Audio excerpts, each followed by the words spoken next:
Sir Reginald, a hedgehog no bigger than a teacup, polished his miniature acorn cap helmet with a diligent paw.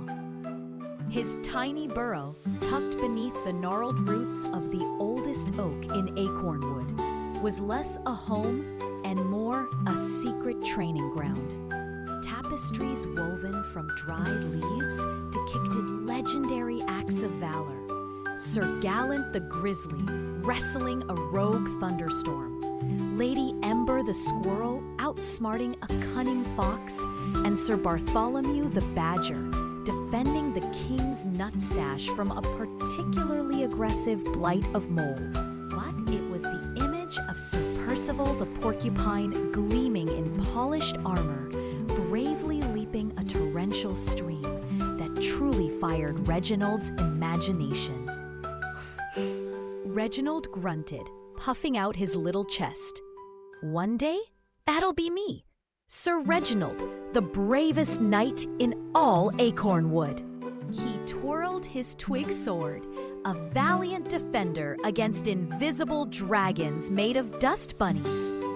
He lunged, parried, and executed a flawless, if somewhat wobbly roll, narrowly avoiding a particularly perilous sock.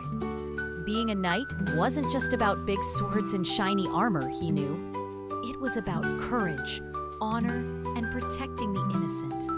And Reginald, despite his diminutive size, possessed a heart as noble as any grand knight's. He practiced his knight's stare in a dewdrop mirror, trying to look intimidating. Mostly, he just looked intensely thoughtful. His greatest dream was to stand before King Thistlewick, the wise and portly badger monarch, and be recognized for his bravery. He imagined the cheers, the glittering fanfare, and perhaps, just perhaps, a small shiny medal shaped like an acorn. The king's golden acorn was the ultimate symbol of heroism, bestowed upon the most valiant creature in the land for extraordinary deeds. Reginald longed for it with every prickle on his back. He longed to prove that even the smallest hedgehog could be a true hero. Yet, Reginald harbored a secret, one so deeply buried he barely dared to whisper it even to himself. A tiny, slippery, embarrassing secret that threatened to drown all his knightly aspirations. It wasn't dragons, or grumpy badgers, or even the notorious bandit weasels of the Whispering Woods that made his quills tingle with dread. No. Reginald's nemesis was far more ordinary, yet infinitely more terrifying. Puddles. Just the thought of them made his paws sweat. The way they shimmered, murky and unpredictable. The way a single drop could splash, sending ripples of icy fear through his tiny hedgehog frame. He'd once accidentally stepped in a dew puddle after a morning rain. And the sheer horror of the cold, wet sensation had sent him scuttling back to his burrow for a full day of trembling under his leaf blanket. He loved the idea of heroic deeds, of grand quests, but every knightly tale seemed to involve crossing a stream, navigating a bog, or at the very least, dealing with a muddy patch.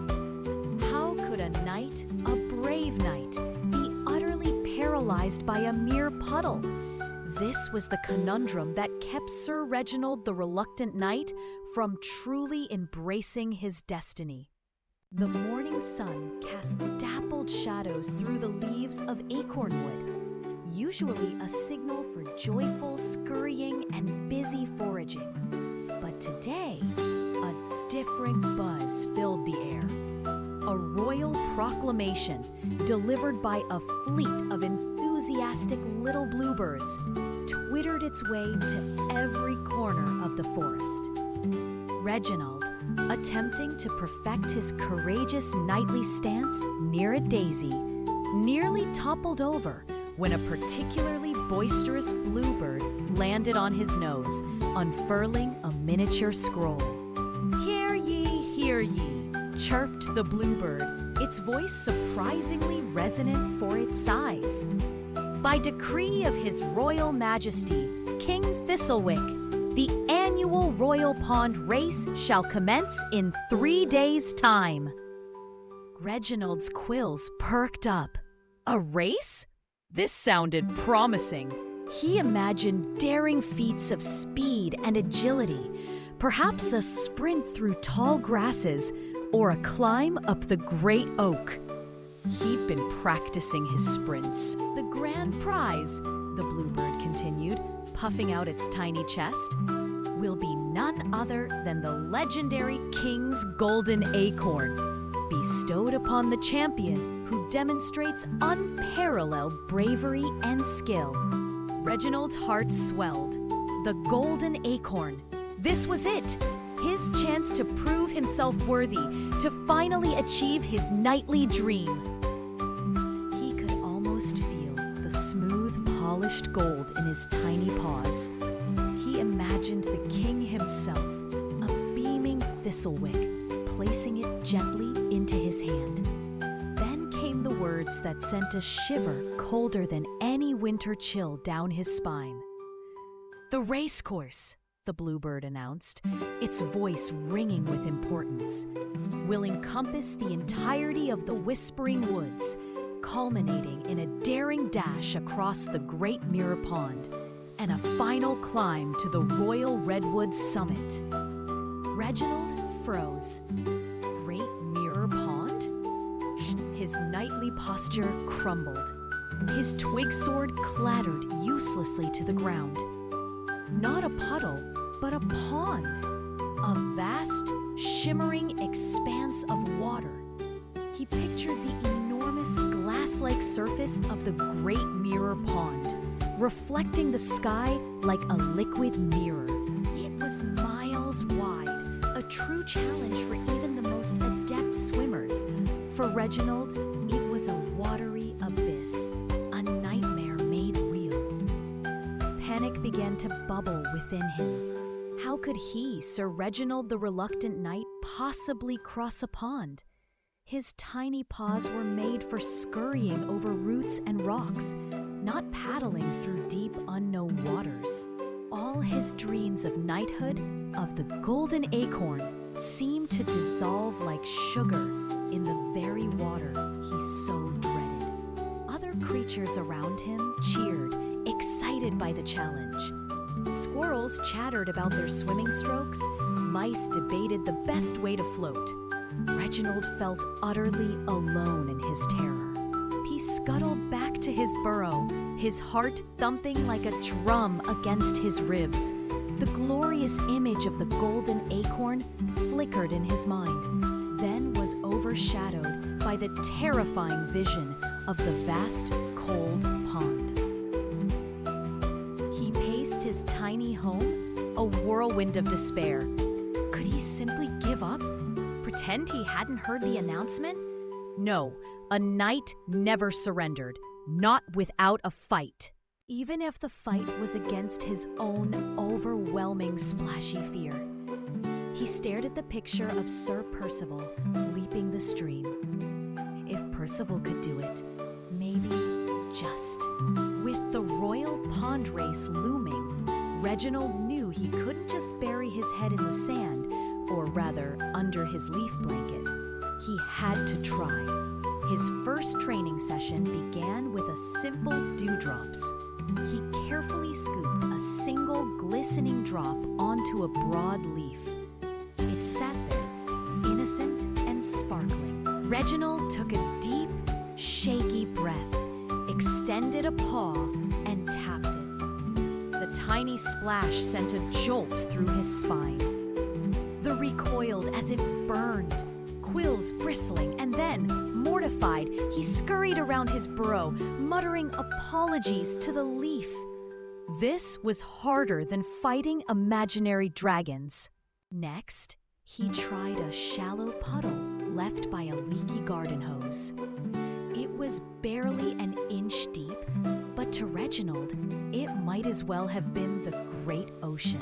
He donned his acorn helmet, clutched his twig-sword, and adopted his most courageous knightly stance. He eyed the puddle, circling it like a wary detective. He imagined it was a ferocious, gurgling beast. "Stand back, foul liquid fiend!" he squeaked, brandishing his twig. He took one tiny step, then another, his paws hovering inches above the surface. His legs trembled. Just as his paw was about to make contact, a mischievous squirrel leaped overhead, dislodging a drop of water that landed squarely on Reginald's nose. With a high-pitched yelp, he bolted, leaving his helmet and sword behind in his hasty retreat. Days blurred into a series of comical yet genuinely terrifying training mishaps. He attempted to build a bridge of pebbles across a particularly narrow tricklet of water, only for it to collapse, sending a chilling spray onto his snout. He tried floating on a discarded dandelion fluff, convinced he could master buoyancy, but the fluff dissolved, leaving him stranded on a damp patch of moss, quivering uncontrollably. He even watched, with a mix of awe and terror, as a family of ducks glided effortlessly across a small creek, making it look so easy. How could something so natural be so utterly petrifying? His heart ached. Every night he'd gaze at the picture of Sir Percival, his hero. Percival made it look effortless. Was he simply not cut out for knighthood? Was his fear too great? He was starting to lose hope. Then, one evening, while hiding behind a fern during a light drizzle, he noticed a tiny ant colony diligently building a miniature dam against a flowing stream. They weren't avoiding the water. They were working with it, redirecting it, moving through the periphery of it, step by careful step. A tiny spark ignited in Reginald's mind. Perhaps it wasn't about conquering the entire pond at once, but about tiny, incremental victories. He wouldn't leap like Percival. Not yet. But maybe, just maybe, he could find a way to navigate the edges, to take control of his fear rather than letting it control him. He began to observe the world around him with new eyes. How did the frogs cross? Not by running on the water, but by leaping from lily pad to lily pad. How did the dragonflies get over? They flew. He was no frog, nor a dragonfly, but the thought gave him a flicker of resolve.